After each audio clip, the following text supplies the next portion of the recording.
What's up, everybody? Welcome to Podcast Now Plus. I'm Alex, and in this video, I want to talk about the Callisto Protocol review scores. Now, I was debating, even doing this, because I'm going to be getting the game in just a few minutes, actually, after I'm done recording this. I'm actually going to be live streaming the game on my main channel later today, so if you guys want to watch me play it, I know I've talked a lot about it, so let's see how it actually is. I will be playing it, but the reviews obviously went live last night at midnight Eastern, right? So that was when they launched. They launched technically the day of, or when you could actually play Callisto, and that got people thinking, well, it could go one of two ways, and it kind of landed in the middle. This game is not complete garbage, right? Like, if you think a game getting a review score, or the review scores coming out the day the game comes out, you may think, okay, well, that's not going to be all that great. It got, right now, it's at a 76 on the PlayStation 5 on Metacritic, based off 37 critic reviews. And now the reason I say PS5 is, well, it is PS5 on Metacritic, right? That's what they're kind of reviewing it on. But the PC seems to have substantial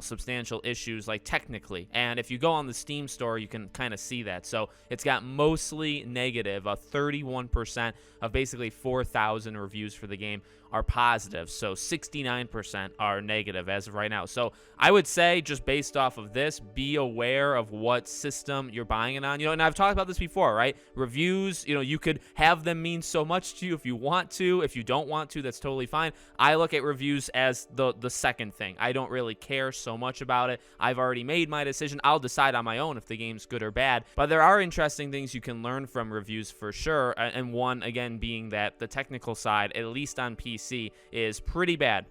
And there are reports, and that's again why some scores aren't as high as others on Metacritic. There are reports of technical things on consoles as well, just not to the extent that's on PC. It seems like PS5 is the best place to play it. And that's not a console fanboy stupid thing. Please, for the love of God, don't take it like that. It literally just seems like, based off what people are saying, that the PS5 is the best system to actually play the game on. So the reviews range. I mean, you actually have a 10. You got a 95. You have multiple 90s. I think there's like 5 or 6 90s, a bunch of 80s. I think 80 may be the most common, or maybe even 90 is the most common. But then you got a lot of 6s. Video Game Chronicle, Game Informer, they both gave it a 6. Push Square, IGN, they gave it a 7. The Gamer gave it a 5. Screen Rant gave it a 5. I don't know why Screen Rant does game reviews, but so it's got a pretty big range to it. And some of the things that I've seen overall are, it's really good from the horror perspective and atmosphere,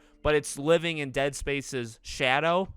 It's kind of a pro-con thing, right, where it's like, well, they do it really well, and they know what they're doing, but it just doesn't feel unique enough to it. It feels like they're trying to mimic Dead Space, which, I mean, that does make sense. Again, these are just what people are saying. We'll see what it is like when I actually play it, or when you guys play it. The combat is a big thing. Now, this one's going to be interesting. This one, I want to probably do a video on its own once I play it, because there's a lot of critics complaining about the difficulty of this game. Now, difficulty is it's an interesting concept. It's an interesting topic.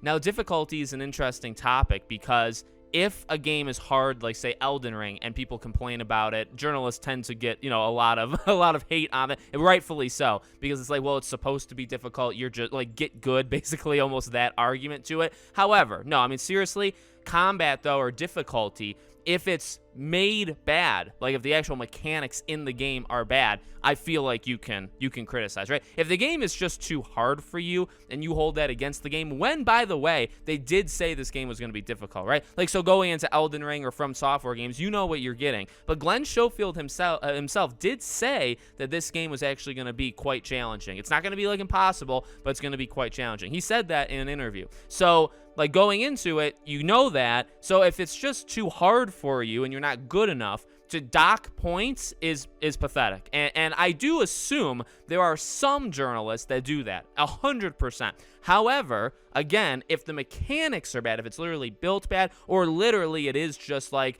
it's almost like where it's broken bad, or it's almost where it's like broken hard, right? Where the game, like the mechanics just change, or, there are ways that the difficulty can be, like if it just randomly jumps, you can look at that as a negative from like a mechanic or a game standpoint. So this is one that I wanted to, again, like I want to talk about it on my own or on its own as well, in a separate video, but I want to play it first so I can kind of just throw in my opinion and say, all right, did it deserve to lose points because it's difficult? No, game journalists just suck. Or yes, actually the game is kind of broken in that way. I want to be able to say that. So you got that as well. I've kind of seen everything across the board from like the story and characters. I think overall it doesn't seem to be like super impressive, the story or characters. I do see a lot of reviews talking about the season pass, that they do feel like it almost took away from the game, the story side of things. I saw one, I think even tweet, where it's like maybe because of the technical issues, maybe they were just trying to get it out ahead of Dead Space, and so they kind of rushed through it. So, again, it's a mixed game. It very much, when you have 10s, 9.5s, 9s, and a lot of them, again, 9s and 8s, you have quite a few, but then you also have quite a few 6s and even a couple 5s to bring it down. I mean, it's just a mixed game. And throw in the PC thing. So who knows? Maybe on PlayStation, it's more like an 8 or 8.5. Maybe on PC, it's more like a 4, 5, 6. Again, numbers are subjective, reviews are subjective. So just to kind of keep that all in mind. Again, I make my decisions based off of myself. I'm getting the game, and I'll let you all know what I think about it in my own review on my channel. So let me know what you guys thought of the reviews. It's definitely lower than I thought. I mean, I thought this game would get like in the high 80s. So it definitely got much lower than I thought. But again, like, and I tweeted it. I was like, well, oh well. Like that's truly how I felt about it. I saw the reviews and I said, oh, dang it, it didn't get what I wanted. I'm still getting it. And that's kind of the thought process I had.